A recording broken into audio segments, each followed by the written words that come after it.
Hello, and welcome to my capstone presentation. My name is Shelby Powers, and my presentation is on the impacts of a blended learning environment on student achievement and perceptions of engagement within an 8th grade algebra classroom. As teachers, we are working to not only provide students with the content skills specific to our subjects, but also to give them the 21st century skills necessary for success in and after school. These skills, like communication, problem solving, critical thinking, and digital literacy, among others, will be essential to life in our modern workforce. The increasing trend of using technology in classrooms aims to support these skills, in addition to activating student interest, provides more student-centered learning and greater teacher flexibility for improving instruction.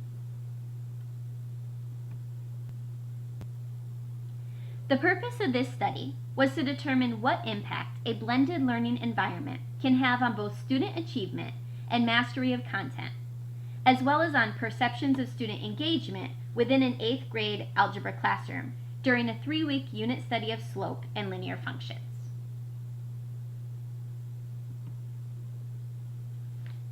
The term blended learning has been adapted and used to describe many different instructional approaches that in some way include a combination of traditional face-to-face instruction with some component of online learning or educational technology.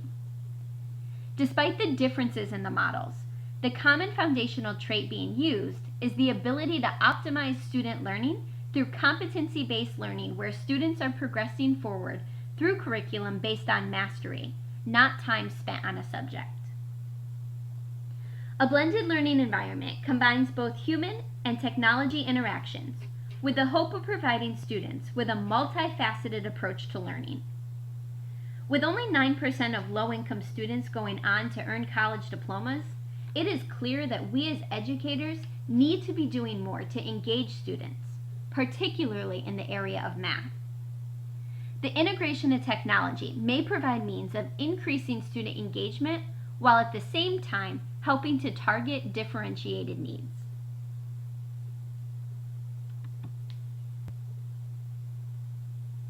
There are many potential benefits that come with the addition of blended learning experiences. One of these is increased student time on task. Van Dusen, Worthen, and Saylor, in their 1994 study, showed that when engaged in technology-enriched curriculum, students spend a significantly larger period of time engaged in math tasks, and argue that if students can spend more of their potential learning time actively engaged in the learning task, it would make sense that these students would be more likely to make better academic gains than their peers in traditional classrooms. Other benefits of blended learning can include increased satisfaction, decreased feelings of boredom and/or frustration, and an increased ability to target a student's zone of proximal development, which is essential for creating contextual understanding that lasts. In 1978, Vygotsky defined the zone of proximal development as the difference between what a learner can do without help and what a learner can do with assistance. Teachers can use this zone to bridge the gap in understanding, creating mathematical connections through scaffolded instruction and multiple representations. Technology provides unique ways of accomplishing this.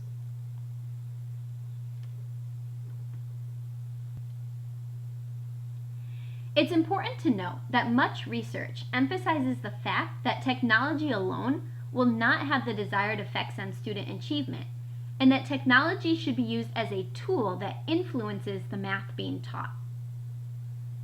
It is best when combined with constructivist teaching methods centered on the contextual understanding of math. The great thing about technology is the afforded opportunity to model and interpret real-world situations that are too complex to look at alone, making the math more applicable to students' lives and thus more meaningful for them.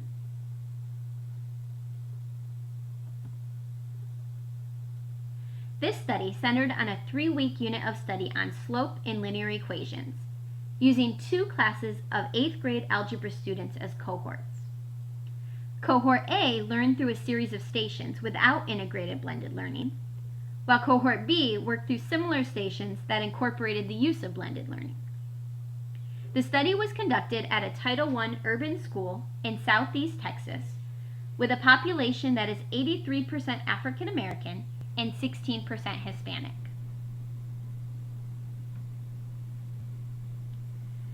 The learning goals and activities of this unit centered on the development of the concept of slope as rate of change and the meaning of slope in different real-life scenarios.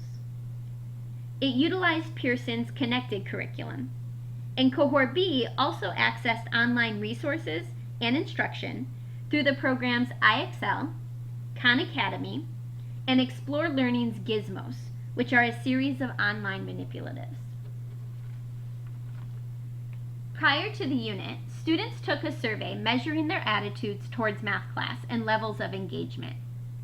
They took the same survey with statements reordered at the conclusion of the unit.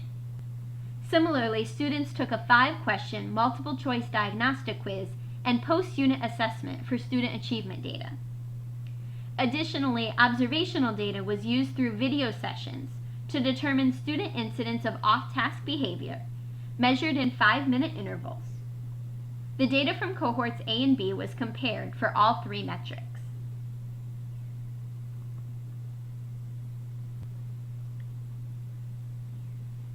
After comparing pre- and post-unit survey data, it was found that of the 14 statements, 6 changed favorably in response to Cohort B's participation in blended learning.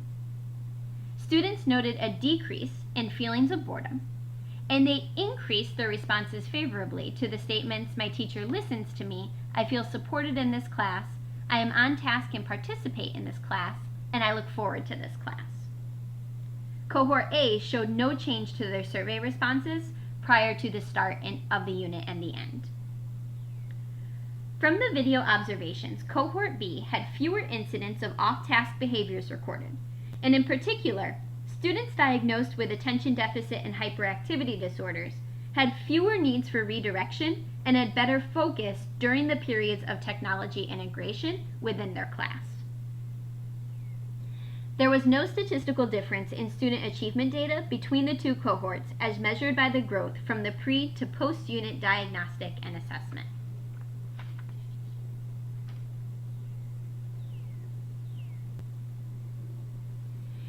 In their surveys, students readily identified the use of technology and the technology-based programs as one of their favorite components in class. The integration of blended learning stations in Cohort B helped to eliminate feelings of boredom, while giving me more time to check in with individual students and small groups during class time, which in turn helps students feel more supported in their work with math. When measuring time on task, Cohort B recorded fewer occasions of off-task behavior, an indication that they were more engaged in the learning activities. The hope moving forward would be that this increased student engagement translates into increased student preferences for math as an area of study in high school and college. While there was no difference between the 2 cohorts in terms of academic achievement, I do believe that the added use of online learning helped to solidify connections and understandings of slope. Many students commented while working with the online manipulatives about it making more sense when they could see the effects of the graph when changing the sliders for slope. This type of visual, hands-on, immediate feedback provided greater understanding and context of the math. Given the positive effects found in this study, and through the research work of others, it appears that blended learning is an effective way for increasing the effectiveness and productivity of a middle school math classroom. For teachers, this means that it is worth the time to learn about new technology opportunities and find ways to integrate them into a math curriculum that is already focused on connections and conceptual understandings. Technology should be viewed as one piece of the puzzle that comes together to form an engaging and effective math class for all students.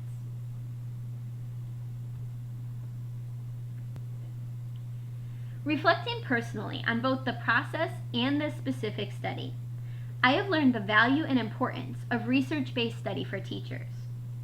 With so many ideas and recommendations on best practices, it can be overwhelming to know which strategies and changes will have the best impact on our classroom environment and culture.